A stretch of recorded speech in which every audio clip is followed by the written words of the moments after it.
Nagluto ako ng pasta, guys. Pasta na may natira pa akong manok. Yung manok ng bigay ng aking kumars na pininyahang manok.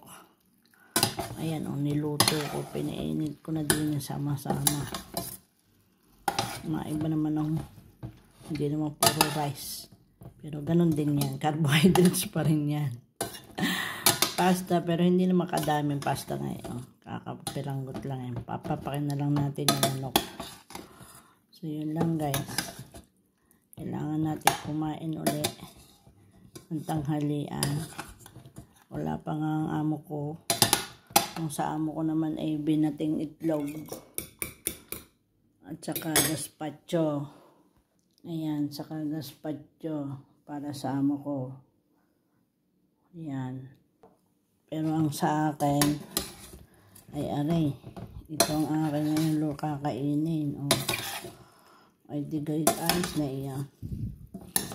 Panama na yan. Painitin lang natin yung manok at galing sa rep. Ay sulong kayo dyan. Pag hindi kayo dyan, upakan na natin ng kain.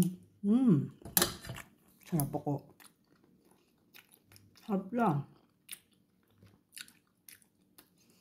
Wala pa ang amo ko. Hindi, wala pa. Tapos na eh. Halo-haloin natin ng konti at baka masunog ang ilalim. Kakainin natin to guys. Ang aking pananghalian, chicken. Oh, diga.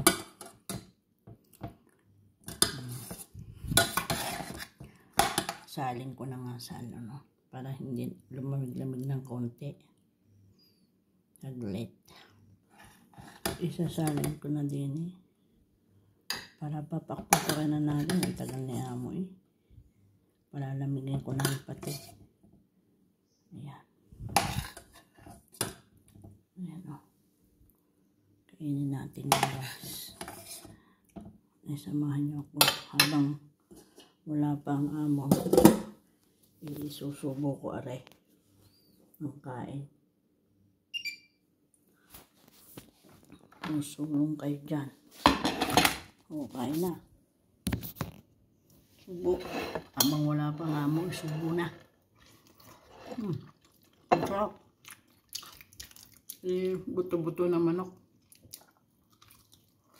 Ay, kaya. Pininyahang manok aray na buto-buto. Ang masarap aray. Malasa. Bili rin ako kumari ko. Ay, may puwet pa. Hindi mahilig sa puwet.